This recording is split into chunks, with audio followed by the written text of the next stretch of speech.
Baş Prokurorluq və Daxili İşlər Nazirliyi Gəncədə məktəblinin ölümü ilə bağlı birgə məlumat yayıb.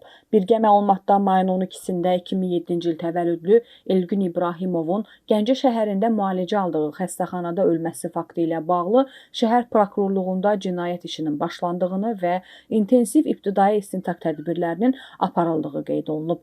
Hazırda iş üzrə daxili işlər orqanları və birgə zəruri və təxirə salınmaz istintaq və əməliyyat axtarış tədbirləri həyata keçirilir.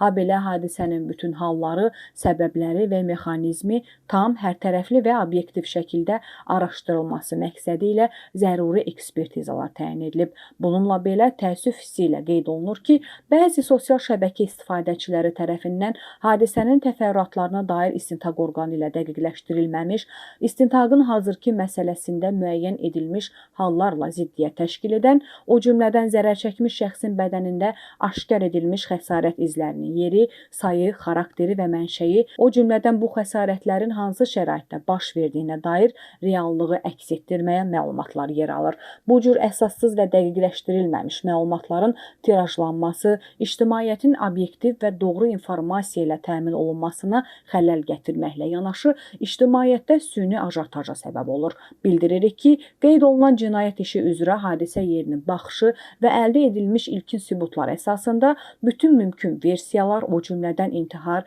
ehtiyatsızlıqdan ölümə səbəb olma, habelə şəxsin yıxılması və ya ona ağır bədən xəsarəti yetirilməsi nəticəsində ölümün baş verməsi yoxlanılır. Baş Prokurorluq və Daxili İşlər Nazirliyi bir daha xatırladır ki, istintaq aparılan dövrdə cinayət işləri üzrə məlumatların yayılması yalnız rəsmi dövlət qurumlarının təsdiqlədiyi informasiyalar əsasında aparılmalı, xüsusilə cəmiyyətin həssaslıqla yanaşdığı məsələlərdə məsuliyyətli və qanuna uyğun davranılmalıdır. Odur ki, sosial şəbəkə istifadəçilərindən və ictimai fəallardan bu məsələdə yüksək həssaslıq göstərmələri istintaqın gedişinə mane ola biləcək və cəmiyyətdə çaşqınlıq yarada biləcək informasiyaların yayılmaması xahiş olunur. İbtidai istintaqın nəticəsi barədə ictimaiyyətə əlavə məlumat veriləcəkdir.